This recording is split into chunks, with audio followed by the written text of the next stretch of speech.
Hello everyone, welcome to this YouTube channel learn T life. तो आज है 21 अप्रैल और इस सेशन में आज का इम्पोर्टेंट करंट अफेयर्स कवर करते हैं। तो चलिए सेशन स्टार्ट करते हैं। जल्दी से वीडियो को लाइक कर दीजिए और चैनल पर नए हैं तो जल्दी से चैनल को सब्सक्राइब कर लीजिए।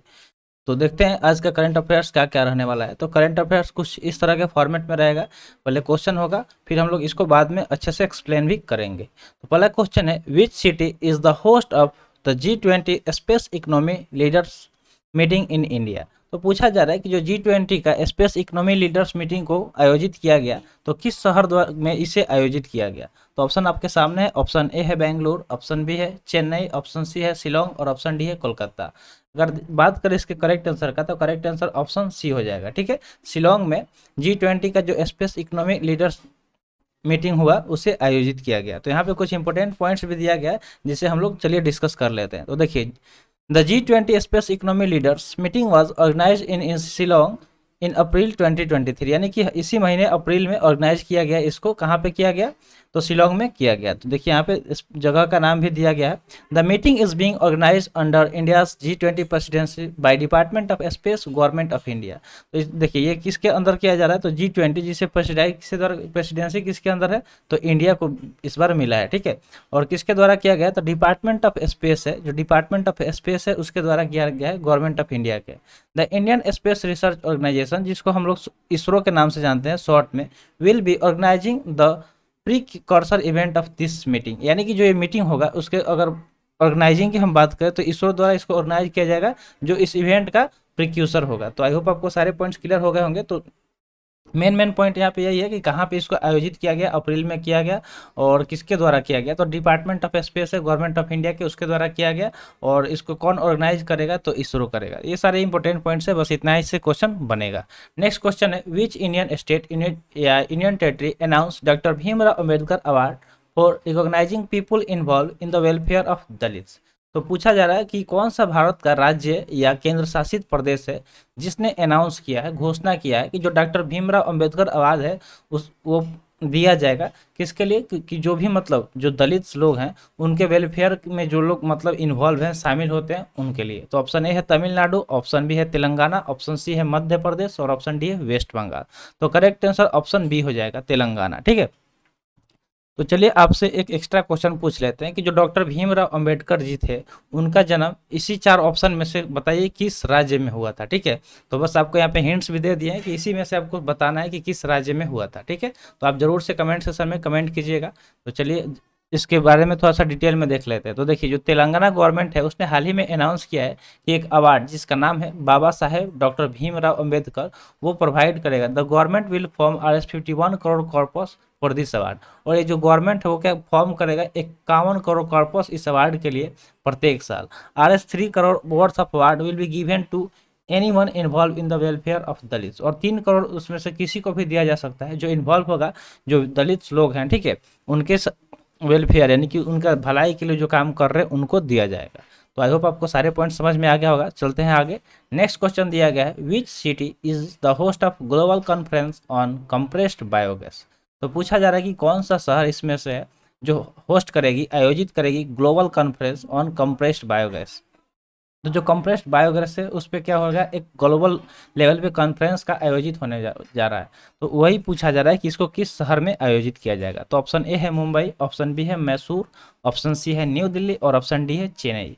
करेक्ट आंसर अगर पता होगा तो कमेंट सेक्शन में ज़रूर बताइएगा, नहीं तो चलिए देख लेते हैं। तो करेक्ट आंसर ऑप्शन सी हो जाएगा कि जो ये global conference on compressed biogas है इसका आयोजन दिल्ली में किया जाएगा, न्यू दिल्ली में। ठीक है, तो देखिए यहाँ पे कुछ इंपॉर्टेंट पॉइंट्स भी दिया गया है। The global conference on compressed biogas was organised in new Delhi under the theme of towards progressive policy framework for a robust CBG foundation and growth. तो देखिए, अगर कोई भी अगर चीज़ होता है तो सबसे मेन इंपॉर्टेंट होता है उसका थीम, क्योंकि थीम से बहुत बार क्वेश्चन आ जाता है।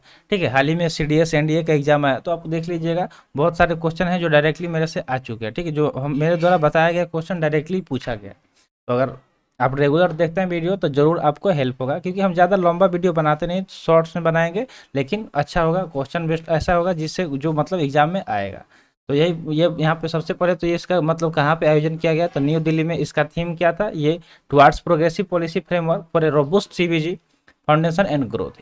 देखिए, Indian Federation of Green Energy, जिसको शॉर्ट्स में IFG बोलते हैं, Indian Federation of Green Energy, compressed biogas, जिसको शॉर्ट में CBG बोला जाता है, producer forum organise the conference. तो इस कॉन्फ्रेंस को कौन ऑर्गेनाइज करेगा? तो जो CBG है, ठीक है, IFG और CBG इसको कर रहे हैं, which is also supported by ministry of petroleum and natural gas. और इस इनको सपोर्ट भी किया जाएगा किसके द्वारा? तो जो मिनिस्ट्री ऑफ पेट्रोलियम और नेचुरल गैस है उनके द्वारा। तो ये सारे कुछ इंपॉर्टेंट पॉइंट्स थे। पॉइंट्स को एकदम बिल्कुल डिटेल में आपको बताया जाता है ताकि सब चीज़ समझ में आ जाए, और साथ में आप नोट भी करते रहिएगा जो जो चीज़ अंडरलाइन हम करके बताते हैं। नेक्स्ट क्वेश्चन है, which country is the host of SCO millets food festival. ठीक है, मिलेट्स से क्वेश्चन भी आया था CDS में। अगर आप CDS का एग्जाम जानते होंगे या दिए होंगे तो आपको पता होगा कि मिलेट्स से क्वेश्चन आया था करंट अफेयर से रिलेटेड। ठीक है, तो यहाँ पे पूछा जा रहा है कि कौन सा देश है जो होस्ट करेगा SCO मिलेट फूड फेस्टिवल को? तो ऑप्शन ए है जापान, ऑप्शन बी है इंडिया, ऑप्शन सी है चाइना और ऑप्शन डी है श्रीलंका। तो करेक्ट आंसर ऑप्शन बी हो जाएगा कि इंडिया इसको होस्ट कर रहा है। किसको? तो SCO मिलेट्स फूड फेस्टिवल को। यहाँ पे पॉइंट्स दिए गए हैं कि union minister of states for tourism Shripad Naik inaugurated a millet food festival of the member country of Shanghai corporation organization. SCO का फुल फॉर्म क्या होता है? तो संघाई कॉर्पोरेशन ऑर्गेनाइजेशन होता है।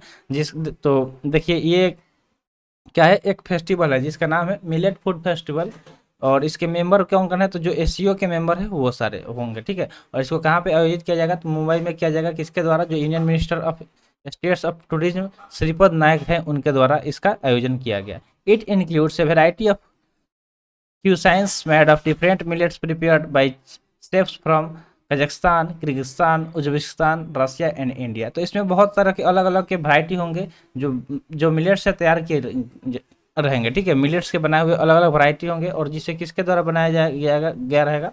तो जो शेफ होते हैं, ठीक है, जो शेफ होते हैं कजाकिस्तान के जो हैं, किर्गिस्तान, उज्बेकिस्तान, रसिया और इंडिया, इन सारे देश के जो डिफरेंट जो शेफ होते हैं वो अलग अलग आइटम प्रिपेयर करके लाएंगे मिलेट्स का, और वो सब वहाँ पे डिस्कस किया जाएगा। तो आई होप आपको क्वेश्चन समझ में आ गया होगा, और जो इंपॉर्टेंट पॉइंट्स है वो भी। तो नेक्स्ट क्वेश्चन देख लेते हैं। नेक्स्ट क्वेश्चन है, Virginia Norwood who passed away recently was associated with which field.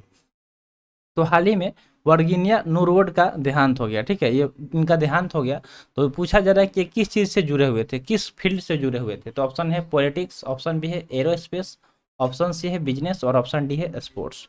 अगर बात करें वर्जीनिया नूरवुड का, तो ये एरोस्पेस से जुड़े हुए थे। किससे जुड़े हुए थे? एरोस्पेस से एसोसिएटेड थे। तो यहाँ पे करेक्ट आंसर ऑप्शन बी हो जाएगा। तो यहाँ पे कुछ इंपॉर्टेंट पॉइंट्स देख लेते हैं। पॉइंट्स है कि Virginia Norwood, the aerospace pioneer, has passed away recently at the age of 96। यानी कि 96 साल की उम्र में इनका देहांत हो गया, एक्सपायर कर गया।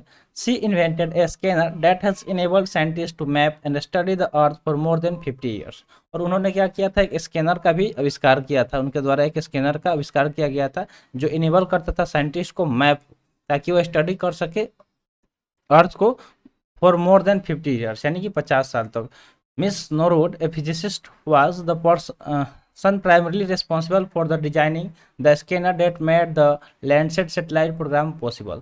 और ये ऐसी मतलब भौतिक विज्ञान में महारत हासिल किया था कि इन्होंने ऐसा कि यही रिस्पॉन्सिबल है किसके लिए? तो जो डिजाइन किया गया एक स्कैनर जो क्या करता है कि लैंडसेट सैटेलाइट प्रोग्राम को पॉसिबल करता है। तो आई होप आपको सारे पॉइंट्स क्लियर हो गए होंगे। तो आज के लिए इतना ही। आज का सेशन यहीं पर समाप्त हुआ। सेशन कैसा लगा कमेंट सेशन में जरूर बताइएगा। तो मिलते हैं फिर अगले वीडियो में। Thanks for watching. जय हिंद।